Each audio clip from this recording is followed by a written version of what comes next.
Você já parou para pensar por que você trabalha tanto e ainda assim sente que nunca é o suficiente? Por que, mesmo com tanto progresso tecnológico, milhões continuam vivendo à beira da miséria? E o mais assustador, e se todo o sistema onde você vive fosse, na verdade, uma grande máquina, programada para sugar sua energia, seus sonhos, sua própria humanidade? Essa máquina tem nome. Karl Marx a chamou de capitalismo. Mas o que exatamente ele quis dizer com isso? Prepare-se. Você está prestes a entrar nos corredores sombrios da crítica mais poderosa já feita ao mundo moderno. Karl Marx nasceu em 1818, numa Europa em ebulição. A Revolução Industrial havia transformado radicalmente as cidades, o trabalho e as relações humanas. As fábricas cresciam como gigantes de ferro e fumaça. Mas por trás desse avanço, havia um rastro de sofrimento.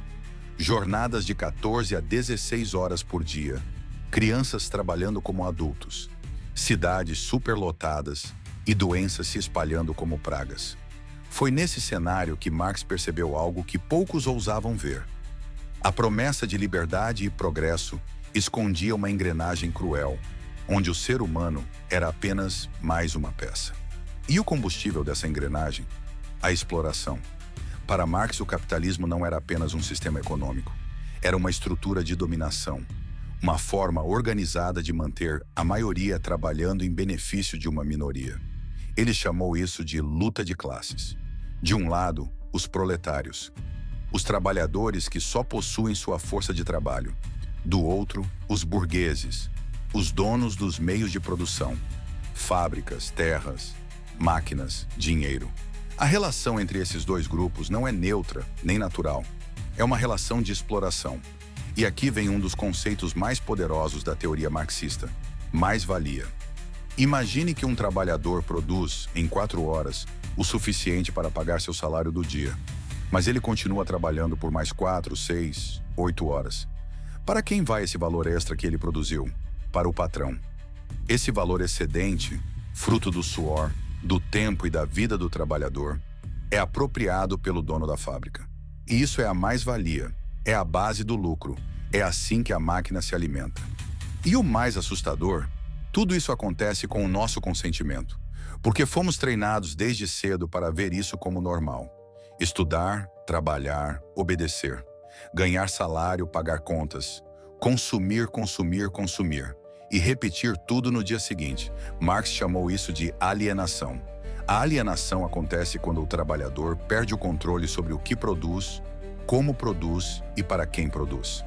Ele vira um estranho para o próprio trabalho e, com isso, um estranho para si mesmo. Você já sentiu que sua vida não tem sentido?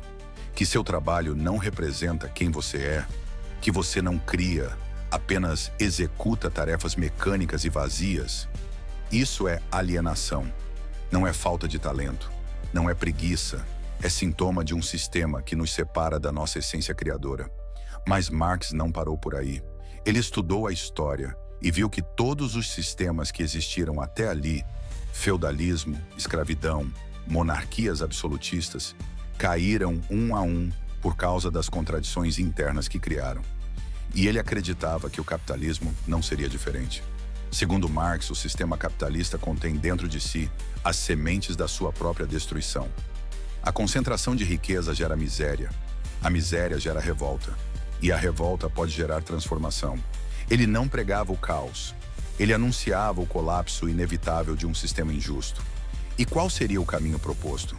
Marx não queria uma simples troca de governantes, ele queria uma revolução total na estrutura.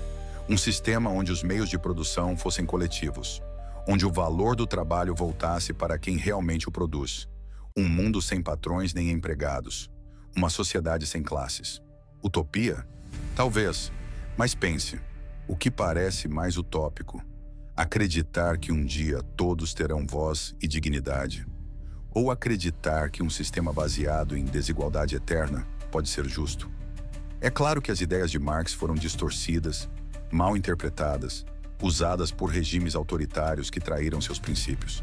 Mas o que ele fez foi abrir uma ferida, mostrar que o rei está nu, expor a lógica oculta de um sistema que transforma vidas em lucros e lucros em poder. Hoje, quase 2 séculos depois, suas ideias continuam ecoando.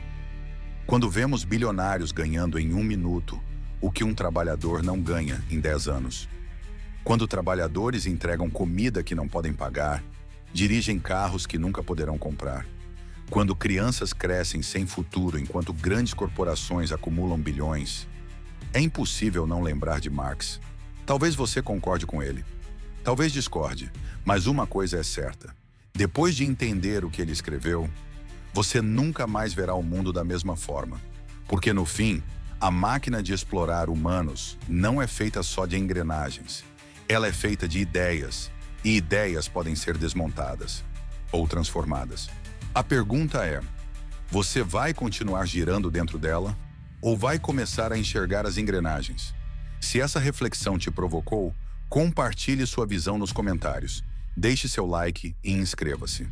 Pensar é o primeiro passo para mudar.